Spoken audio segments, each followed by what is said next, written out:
You know when you're trying to tell a story about your childhood and you're struggling to really capture that feeling of how things used to be?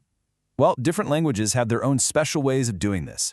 So today, we're going to take a little trip back in time, using Portuguese as our guide, to see exactly how they pull it off. Let's dive in. No, really, take a second and think about it. Did you used to build forts in the living room? Or maybe read under the covers with a flashlight way past your bedtime? Whatever it is, just get that memory in your head and hold on to it. See, describing one specific thing that happened last Tuesday is totally different from painting a picture of a whole chapter of your life. And Portuguese has this really beautiful way of making that difference super clear. We're about to see exactly how. And here it is, our star for the day, the Pretérito Imperfeito, which basically translates to the imperfect past. Now, I know the name sounds a little formal, maybe even intimidating, but its job is actually pretty cool. It makes storytelling feel way more natural and descriptive. Just look at this example. The magic word here is brincava. It doesn't mean she played with dolls one time. Oh no. It paints a whole scene for you. You can almost picture it, right? It means she used to play with them, or she was always playing. It sets a mood, like the background music for that part of her life. So what is this tense actually doing under the hood? Well, it really boils down to two main jobs. And once you get these two, the whole thing just clicks. Let's break them down. So here's the official breakdown. This tense is for things that didn't just happen and then stop. Think of it like the soft focus, continuous background of your memories, not the sharp single photo you took. It's for all the I used to's, the we woulds, and the general vibe of how things were back then.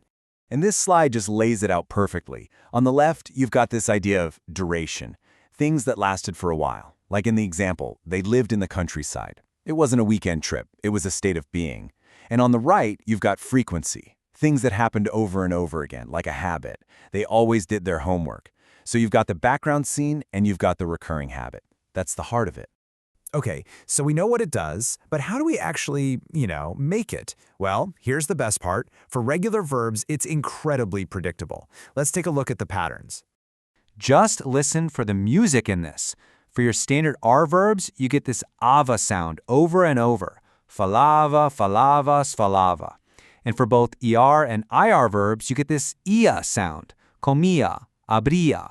Seriously, once you get that rhythm in your head, putting these verbs together becomes almost automatic. It's that consistent.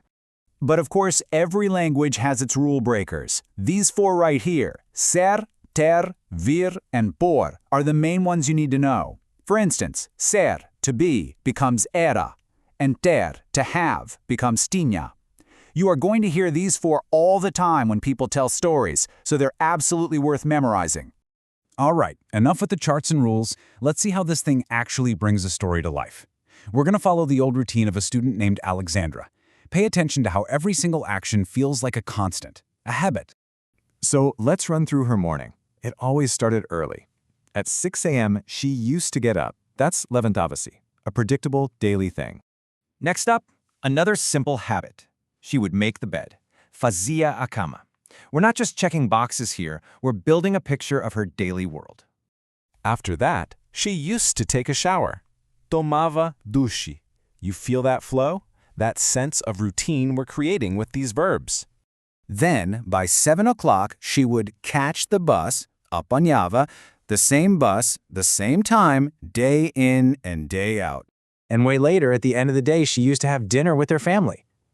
Jantava. See how that works? Each verb is like a brushstroke, and together they paint a full portrait of her old life. Okay, let's look at one more to really see how this builds a whole world. First sentence. When they were children, they lived outside the city. Boom. That sets the entire stage. Then we get the habits that happened on that stage. They used to get up early, and afterwards they would play with friends. All these verbs work as a team to create this complete, immersive memory. So to really lock this in, we need to understand what the imperfeito is not. And to do that, we have to put it side by side with its partner in crime, the simple past tense, which is called the pretérito perfeito. And here we go. This is the big aha moment. On the left, the imperfeito sets the background scene. I used to go to the beach every summer. That was the ongoing reality of my childhood. It's the setting. But on the right, the perfeito describes a single finished event that happened within that setting. Last summer, I went to the beach. That was one specific trip with a beginning and an end. It's the scene versus the event. Getting this difference is everything. So let's circle all the way back to that first question. That memory you were holding on to, building forts, reading books, was it a one-time thing, a specific event? Or was it the scene? Was it something you used to do? Now you have the tool to describe it just right. So how would you paint the picture of your own past?